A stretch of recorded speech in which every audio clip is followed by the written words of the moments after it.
Hello students of class 6th, I'm your English teacher Aisha and today I will continue first chapter The White Elephant of your English reader book.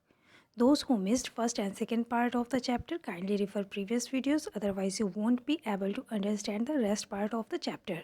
Students, listen carefully now. Let's start the rest part of the chapter. The king was quite pleased, quite काफ़ी pleased प्रसन्न हुआ with the information and immediately dispatch भेजना a number of soldiers and elephant trainers along with the foresters. तो जब राजा को forester उस white elephant के बारे में बताता है तो वो उसे सुनकर काफ़ी खुश होता है और वो तुरंत ही कुछ सोल्जर्स और एलिफेंट ट्रेनर्स को फॉरेस्टर के साथ भेज देता है जंगल. After travelling for many days, कई दिनों की यात्रा के बाद, the group reached the lake beside which the elephant resided. वो ग्रुप जो गया था वो वहाँ पर जो है उस झील के किनारे पहुँच जाता है जहाँ पर वो हाथी रहता है. They slowly crept down to the edge of the lake and hid behind the bushes. वो लोग धीरे धीरे जो है नदी के जो झील है उसे किनारे तक उतरते हैं और ख़ुद को झाड़ियों के पीछे छिपा लेते हैं. The white elephant was collecting lotus shoots for his mother's meal and could sense the presence of humans.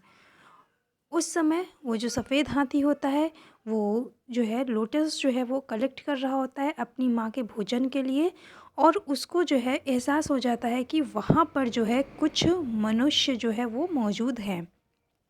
When he looked up, he spotted the forester and realized that it was he who had led the king's men to him. फिर जब वो ऊपर देखता है तो वो देखता है कि वहाँ पे फॉरेस्टर है और उसको ये प्रतीत होता है कि ये जो फॉरेस्टर है यही राजा के आदमियों को लेकर उसके पास आया है. ही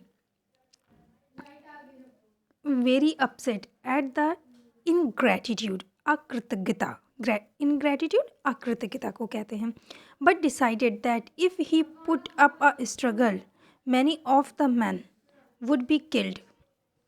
उसे जो है बहुत वो दुखी होता है वो उस फॉरेस्टर की अकृतज्ञता से, लेकिन फिर वो ये सोचता है कि अगर वह स्ट्रगल करेगा तो बहुत सारे लोग मारे जाएंगे. And he was just too kind to hurt someone, और वो इतना दयालु होता है कि वो किसी को भी नुकसान नहीं पहुंचा सकता है. So he decided to go along with them to Banaras and then request the generous king to be set free. इसलिए वो निर्णय लेता है कि वो इन लोगों के साथ चुपचाप बनारस चला जाएगा और वहाँ जाने के बाद जो है वो जो राजा है वो उससे रिक्वेस्ट करेगा कि उसको जो है वो आज़ाद कर दे. That night when the white elephant did not return home, और फिर उस रात जब सफ़ेद हाथी घर वापस नहीं आता है, his mother was very worried, उसकी माँ बहुत चिंतित हो जाती है. She had heard the entire disturbance outside and had guessed that the king's man had taken away her son. और जब राजा के आदमी सफ़ेद हाथी को पकड़ रहे थे तो जो शोर हो रहा था वो सारा शोर जो है वो जो पूरी डिस्टर्बेंस थी गुफा के बाहर वो हाथी की माँ जो है वो सुनती है अंदर, और जिससे वो ये अंदाज़ा लगा लेती है कि जो राजा के लोग आए हुए थे वो उसके बेटे को पकड़ कर ले गए हैं. She was scared that the king would ride him into battle and her son would definitely be killed. वो ये सोच के डर जाती है कि अब राजा जो है वो उस हाथी पे बैठकर जो है वो युद्ध लड़ने जाएगा और वहाँ पर उसका बेटा निश्चित रूप से मारा जाएगा. She was also worried that there would be no one to look after her or even feed her as she could not see. फिर उसको ये भी चिंता होती है कि अब उसकी देखभाल करने के लिए वहाँ कोई नहीं होगा, उसे भोजन खिलाने के लिए कोई नहीं होगा, और वो तो खुद तो कुछ देख सकती ही नहीं है तो वो खुद से कुछ कर पाएगी नहीं. She just lay down and cried bitterly, और वो चुपचाप लेट जाती है और बहुत रोना शुरू कर देती है.